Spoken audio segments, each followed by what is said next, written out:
सनातन संसार में आपका स्वागत है।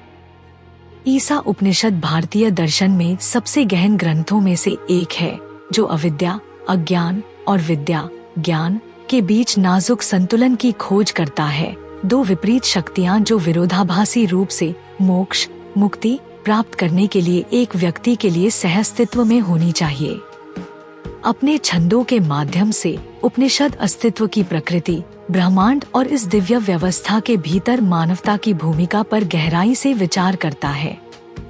हालांकि कई प्राचीन ग्रंथों की तरह ये छंद केवल बौद्धिक प्रतिबिंब नहीं है, वे आध्यात्मिक रूप से पार करते हुए दुनिया में एक संतुलित जीवन जीने का रोडमैप प्रदान करते हैं। क्या आप जानते हैं कि अल्फा टब नामक एक मंच और एक उत्पाद है जो आपके बच्चे को कम उम्र में ज्ञान और शब्दावली के बारे में बहुत कुछ सीखने में मदद करता है। अंत में एक आश्चर्य के लिए बने रहें। अविद्या और विद्या, एक ही सिक्के के दो पहलू। ईसा उपनिषद अपनी सबसे रहस्यमय शिक्षाओं में से एक में अविद्या और विद्या के बीच के संबंध को प्रस्तुत करता है।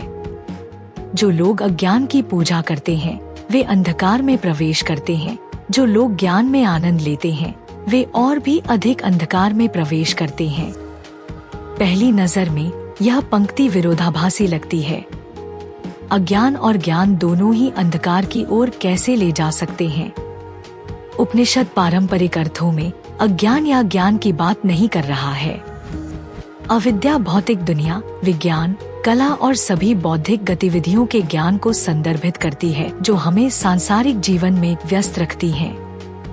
दूसरी ओर विद्या आध्यात्मिक ज्ञान है, स्वयं, आत्मा और परम वास्तविकता, ब्रह्मा की समझ।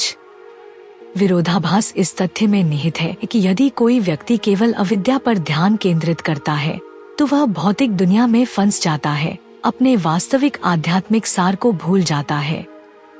इसी तरह यदि कोई व्यक्ति केवल विद्या में डूब जाता है, पूरी तरह से दुनिया को त्याग देता है, तो वह इसके भीतर अपने कर्तव्यों और जिम्मेदारियों की उपेक्षा कर सकता है।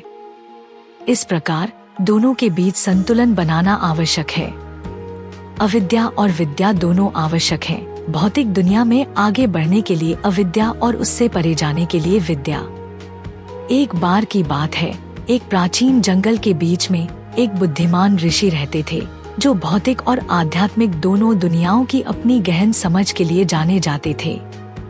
उनके कई अनुयायी थे, लेकिन उनमें से कोई भी अर्जुन नामक एक युवा साधक जितना जिज्ञासु और उत्सुक नहीं था। एक दिन अर्जुन एक ज्वलंत प्रश्न के साथ ऋषि के पास गया।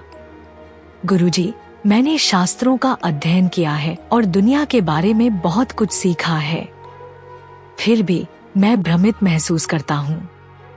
ईसा उपनिषद सिखाता है कि ज्ञान और अज्ञान दोनों अंधकार की ओर ले जाते हैं। ऐसा कैसे हो सकता है? अगर ज्ञान ही एक जाल है तो मैं मुक्ति कैसे पा सकता हूँ? अर्जुन की जिज्ञासा की गहराई को देखकर ऋषि मुस्कुराए। उन्होंने उसे बड़े बरगद के पेड़ के नीचे बैठने का इशारा किया। मैं तुम्हें एक कहानी सुनाता हूँ मेरे बच्चे, ऋषि ने अपनी कहानी शुरू करते हुए कहा। किसान और धन। एक बार मनु नाम का एक किसान था जो एक छोटे से गांव में एक साधारण जीवन जीता था। वह खेत जोतने, अपने जानवरों की देखभाल करने और अपने परिवार का भरण पोषण करने की अपनी दिनचर्या से संतुष्ट था। लेकिन एक दिन उसे अपने खेत में छिपा हुआ एक खजाना मिला। रातों रात उसकी जिंदगी बदल गई। अपनी नई नई मिली दौलत से मनु ने कई चीजें हासिल करना शुरू कर दिया, घर, सोना और ऐसी विलासिताएं जिनके बारे में उसने कभी सोचा भी नहीं था। पहले तो वह खुश था, उसे विश्वास था कि उसकी नई नई मिली दौलत उसे उसके अतीत के संघर्षों से मुक्ति दिलाएगी। लेकिन समय के साथ वह अपनी संपत्ति में खो गया। उसे लगातार चोरों की चिंता रहती थी, अपने निवेशों को लेकर परेशान रहता था और अपनी दौलत गिनते गिनते उसकी नींद उड़ जाती थी। धन की तलाश में मनु अपने पिछले जीवन की साधारण खुशियां भूल गया था।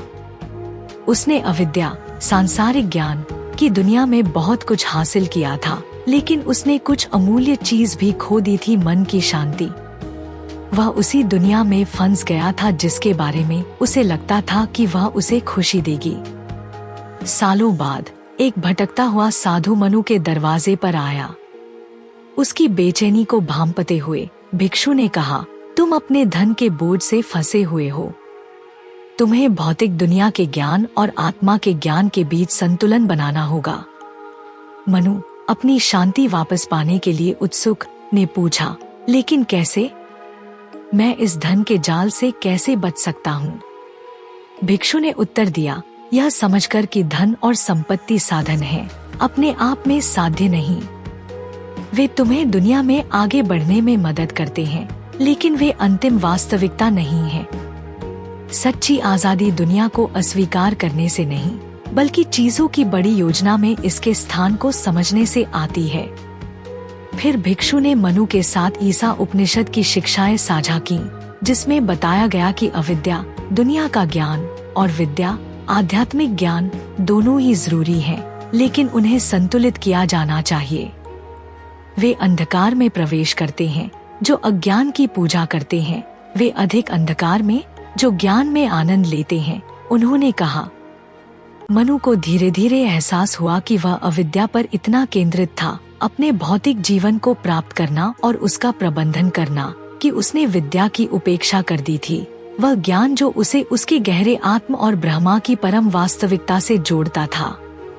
भौतिक दुनिया जीवन का एक आवश्यक हिस्सा थी, लेकिन यह किसी बड़ी चीज की ओर बढ़ने का सिर्फ एक कदम था। आधुनिक जीवन में अविद्या और विद्या का प्रयोग। ईसा उपनिषद की शिक्षाएं यद्यपि प्राचीन हैं, लेकिन वे कालातीत ज्ञान प्रदान करती हैं, जिसे आधुनिक जीवन में लागू किया जा सकता है। आज के तेज-तर्रार सूचना संचालित समाज में अविद्या या सांसारिक ज्ञान का अक्सर गुणगान किया जाता है। हम करियर में सफलता के लिए प्रयास करते हैं, धन संचय करते हैं और व्यक्तिगत लक्ष्यों का पीछा करते हैं, जो दुनिया में काम करने के लिए आवश्यक है। हालांकि विद्या, आध्यात्मिक ज्ञान की संतुलन शक्ति के बिना व्यक्ति अधिक पाने की अंधीन खोज में खो सकता है।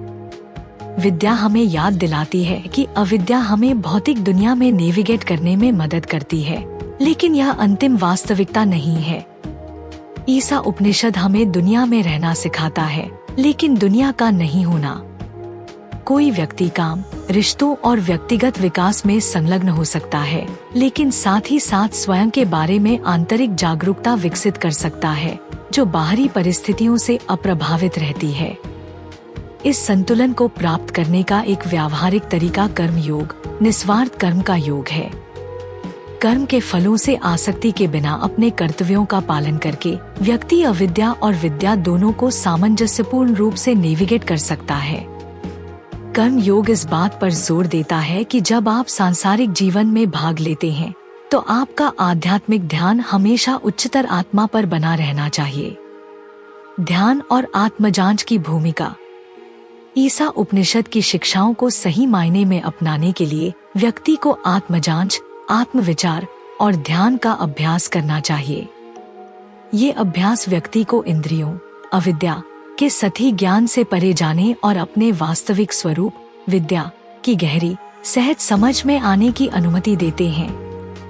आत्मजांच रमण महर्षि जैसे ऋषियों द्वारा समर्थित एक विधि है, जिसमें यह प्रश्न पूछना शामिल है, मैं कौन हूँ? यह प्रश्न पहचान की परतों को हटा देता है। शरीर, मन, भावनाएं जो शाश्वत, अपरिवर्तनीय आत्मा को प्रकट करती हैं। ध्यान भी अविद्या और विद्या को संतुलित करने के लिए एक शक्तिशाली उपकरण के रूप में कार्य करता है। भीतर की ओर मुड़ने और मन को शांत करने से व्यक्ति उच्चतर आत्मा से सीधे संबंध का अनुभव कर सकता है। आंतरिक शांति की इस अवस्था में दुनिया के द्वंद्व, सुख और दुख, सफलता और असफलता अपनी पकड़ खो देते हैं, जिससे साधक भौतिक और आध्यात्मिक दोनों क्षेत्रों के साथ सामंजस्य में रह पाता है। ईसा उपनिषद की शिक्षाएं हमें अपने जीवन में अविद्या और विद्या दोनों की आवश्यकता को पहचानने के लिए मार्गदर्शन करती हैं। मनु और अर्जुन की जिज्ञासा की कहानी के माध्यम से हम देखते हैं कि कैसे सांसारिक ज्ञान और आध्यात्मिक ज्ञान दोनों को सहअस्तित्व में होना चाहिए ताकि हम स्वयं के सत्य में स्थिर रहते हुए दुनिया में पूरी तरह से रह सकें।